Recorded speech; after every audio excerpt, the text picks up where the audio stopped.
Welcome to your storytelling. Enjoy the stories, and don't forget to subscribe.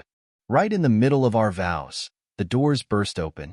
A woman ran in, her voice shaking as she screamed, "He's engaged to me too." My heart skipped a beat. I turned to my husband, who looked like he had just seen a ghost. His face went pale. I was stunned. My mind raced. Who was this woman, and why was she here? I looked at Daniel, expecting an explanation, but he just stood there, frozen. This was the moment my dream wedding turned into a nightmare. The crowd went silent as the woman marched up the aisle. She was confident, almost angry, and her eyes locked onto Daniel. "Tell her, Daniel," she shouted. "Tell her the truth, or I will." I could feel the heat of 1,000 eyes on me. My chest tightened, and I couldn't breathe. This was supposed to be the happiest day of my life. Yet it felt like everything I had built with Daniel was crumbling in front of me. Who was this woman? What did she want? I clutched Daniel's hand tightly, feeling him tremble beneath my touch. I needed him to speak, to explain, but his lips remained sealed. "Who is she, Daniel?" I whispered through clenched teeth, trying to keep my composure. He turned his head slightly, avoiding my gaze. His silence spoke louder than any words could. "Who is she?" I asked again, louder this time. The woman glanced at me, eyes welling up. "I'm his fiancée," she said, her voice filled with bitterness. The words hit me like a slap to the face. His fiancée? This couldn't be real. My heart raced as the reality of her words sank in. "We've been together for 2 years," the woman continued, her voice wavering. "He promised me forever. He proposed to me, and we had plans. He said I was the one." My world tilted, and I could feel the ground beneath me start to crumble. Was this the truth? Had Daniel been lying to me all along? I could hardly think straight. I let go of his hand as though it had burned me. The betrayal stung deep, like a knife in my chest. 2 years. I repeated, my voice shaky, my breath caught in my throat. "Daniel, tell me this isn't true. Tell me she's lying." But he didn't speak. He just stood there, staring at the ground. The woman's gaze never left him. Her eyes filled with a mixture of pain and anger. I felt the tears well up, but I forced them back. This wasn't the moment for weakness. The silence was deafening. Guests whispered, exchanged glances, but no one moved. My mind raced, 1,000 questions flooding in. How could I have been so blind? How had I not known about her? I glanced back at Daniel, desperately searching for any sign that he would deny it, that he would tell me it was all a mistake. But he didn't. He didn't even look at me. My heart shattered as I realized the man I had loved had been hiding something monstrous from me all along. The woman stepped forward, her eyes never leaving mine. "He's been lying to both of us," she said, her voice a mix of sorrow and fury. "He promised me he would choose, but I guess he couldn't. He's the one who couldn't decide." Her words stung like fire, and I could feel the anger rising within me. This wasn't just about betrayal anymore. It was about being deceived. I had trusted him. I had given him my heart, and now this woman was standing here, breaking it all apart. "I thought we had a future together," the woman continued, tears in her eyes. "I thought I was the one. But now I see I was just a placeholder." Her words broke something inside me. I had felt that same emptiness. Had I been just a placeholder too? Had Daniel ever truly loved me? Or was I just another chapter in his twisted game? I looked at him again, searching for answers, but he remained silent. It was as if he had no words left for me, no explanation that could fix this. I took a step back, my head spinning. "How could you do this?" I whispered to Daniel, my voice breaking. "How could you love me and her at the same time?" He looked at me finally, his eyes filled with guilt and regret. "It's not that simple," he said, his voice barely above a whisper. "I never meant for any of this to happen." His words made my blood boil. What was he saying? How could this not be simple?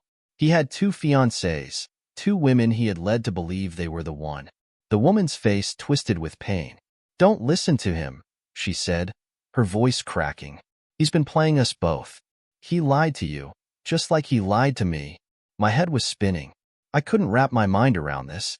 I had given him everything, my love, my trust, my future, And now I was standing here, humiliated, my world in pieces. And yet, Daniel still couldn't offer any answers. He was apologizing, but it didn't feel real. It felt like a last-ditch effort to save himself. The priest tried to regain control of the ceremony, but it was clear that the wedding was over. He looked helpless, as though he didn't know what to do next. The guests had begun to murmur, some quietly leaving, some staying to watch the chaos unfold. I could hear my mother whispering to my father, asking if they should step in, but I was beyond their help. I felt completely alone, like I had lost not just my future with Daniel, but my own sense of self. I looked at Daniel one last time, but this time, I didn't see the man I had fallen in love with. All I saw was someone who had deceived me for far too long. Why didn't you choose? I asked him, my voice barely audible. Why didn't you choose me, Daniel? His face contorted with guilt. I didn't want to hurt either of you, he said, his words empty. But you did, I whispered, my heart breaking. You hurt both of us. You hurt me.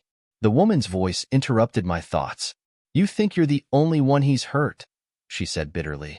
You're not. I've spent 2 years with him, trusting him, loving him, and he's done this to both of us. I didn't know what to say. Everything felt unreal, like I was watching a train wreck in slow motion. I had thought this was my dream wedding, my perfect day, but now it was shattered, torn apart by lies, betrayal, and a woman who had the same claim on Daniel that I did. I stepped back, away from both of them. The church felt like a cold, empty space now, filled with nothing but echoes of a love that never truly existed. I wanted to scream, to run away, but I couldn't move. I stood frozen, my heart heavy with sorrow and betrayal. I had been so sure of Daniel, so convinced he was the one. But now, I couldn't even recognize the man I had pledged my life to. How had I missed all the signs? Why had I been so blind? The silence stretched on as Daniel stood there, still not speaking, still not offering any explanation. It felt like hours before anyone moved. I could hear the whispers of the remaining guests, some offering sympathy, some talking amongst themselves. But all I could hear was the pounding of my own heart in my ears. The truth was too much to bear. The wedding, the vows, the love. I had been living a lie. And now, I was left to pick up the pieces. The woman turned to me, her eyes softening for a moment. I never wanted this, she said quietly. I thought I had found my forever too. But he lied to me just like he lied to you. I looked at her, my mind in a whirl of confusion. Was she really telling the truth? Could I trust anything either of them said? My stomach twisted in knots as I realized how deeply I had been deceived. 2 years of my life gone. Daniel had given his heart to someone else, and I hadn't even known. Daniel's voice cut through my thoughts. I'm sorry, he said, his voice trembling. I didn't mean to hurt you. I thought I could handle both of you, but I couldn't. I wanted to shout at him, to tell him how much he had destroyed me, but I couldn't find the words. The hurt was too deep, too raw. All I could do was stare at him, my mind a swirl of confusion and rage. This man I had trusted with everything, had shattered my world. Then why didn't you choose? I asked him, my voice rising in anger. Why didn't you pick the woman you wanted and tell me the truth? Daniel stepped forward, but I backed away, not wanting him near me. I didn't know what to do, he admitted. I thought I could make both of you happy, but I was wrong. I was selfish. His words meant nothing now. There was no redemption for him. He had betrayed me in the worst way possible, and I couldn't forgive him for it. The room was still, the tension thick in the air. The guests were gone. The priest had left, and Daniel and I stood there, facing each other across the aisle. He was broken, but so was I. My dreams had turned to dust, my hopes for a future with him shattered. And the woman, she was just as lost as I was. We had both been part of his lie, part of his web of deceit. But I couldn't bring myself to feel sympathy for her. She had been a part of my heartbreak too. I turned away from Daniel and the woman, walking down the aisle, my head held high despite the tears that threatened to spill. I wasn't sure where I was going, but I couldn't stay in that place, surrounded by reminders of the lies. The wedding was over. My future with Daniel was over. And somehow, that woman's presence, her very existence, had made it all so much worse. She wasn't just a reminder of Daniel's betrayal. She was the symbol of everything I had lost. I stepped out into the cool air, but the weight of everything pressed down on me. My mind raced. How had I been so blind? I had trusted Daniel with my heart, my life, and he had turned it into a joke. The woman's face, her tears, her anger, they kept flashing in my mind. Had she known all along that Daniel was leading us both on? Or had she been as clueless as I was? The uncertainty gnawed at me, but the only truth I could hold on to was that I had been betrayed. I didn't know what to do next. Part of me wanted to scream at the world, tell everyone what had happened, but I couldn't bring myself to relive it. I needed space, time to process everything. But where could I go? I had been so sure of my future with Daniel, so certain that we were meant to be.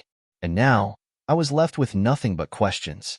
I walked aimlessly, my thoughts scattered, my heart a mess of emotions. I couldn't believe this was my life now. Hours passed before I found myself sitting in a small cafe, staring at my reflection in the window. I hardly recognized the woman staring back at me. My hair was a mess, my eyes swollen from crying, and my mind still racing. How could I have been so naive? How could I have missed all the signs?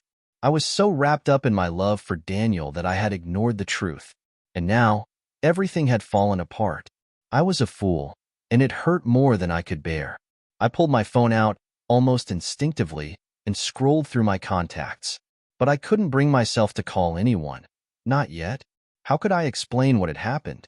How could I tell my family, my friends, that my wedding had been ruined by a woman I didn't even know existed? I didn't want their pity. I didn't want their advice. I just wanted the pain to stop, but I didn't know how to make that happen. All I had now were memories of a love that wasn't real. I looked up, startled, as someone slid into the seat across from me. It was my best friend, Emma. She had been there that day, watching the chaos unfold just like everyone else. Her eyes were filled with concern as she took in my appearance. "I didn't know where else to find you," she said softly. "I tried calling, but you didn't pick up." Her voice was gentle, but I could hear the edge of worry in it. I shook my head, not knowing where to start. How could I explain any of this? "I don't even know what to say, Emma," I whispered, my voice cracking. "I don't understand how this happened. How could he do this to me? To both of us?" Emma reached out, placing a hand on mine. "I don't have the answers, but I'm here for you," she said, her voice steady. I nodded, grateful for her presence. But even she couldn't take away the ache in my chest, the feeling that everything I had believed in had been torn apart in an instant. Emma insisted that I go back to my parents' house, at least for the night. "You need to be surrounded by people who love you," she urged. But I couldn't. I didn't want to face anyone, not yet. I felt like a failure. I felt like the world was closing in on me, and the last thing I wanted was to explain my pain to others. "I just need time, Emma," I said softly. "Time to think, time to breathe. I'll be okay. I just need some space." The days after the wedding were a blur. I stayed in a small apartment I had rented a while ago, hiding from the world, not ready to face anyone. I didn't want to see Daniel, didn't want to talk to him. He had tried calling, of course, but I ignored every call. His apologies meant nothing to me now. His words were empty, and I wasn't sure if I would ever trust him again. How could I? He had betrayed me in the worst way possible. I spent my days lost in my thoughts, replaying every moment of the wedding. The woman's face, Daniel's silence. It was all so surreal. And then, one afternoon, I got a message from her. It was short, but it felt like a punch to my gut. "I never wanted to hurt you, but he lied to us both. I'm sorry," it said. I didn't know how to feel. Was it an apology? A manipulation? I had no idea, but I couldn't bring myself to respond. I didn't know what to say to her. As the weeks passed, I slowly started to rebuild my life. I was still hurting, still trying to figure out how to move on, but I was learning to breathe again. I wasn't the same person I had been before the wedding, before the betrayal, but maybe, in some strange way, that was okay. I had learned the hard way that love could be a lie. I had learned to trust myself, to trust that I would survive this. And though it hurt, I was ready to move on. I wasn't going to let him win. Thank you for listening to my story until now. If you like the video, Please support it by subscribing and liking.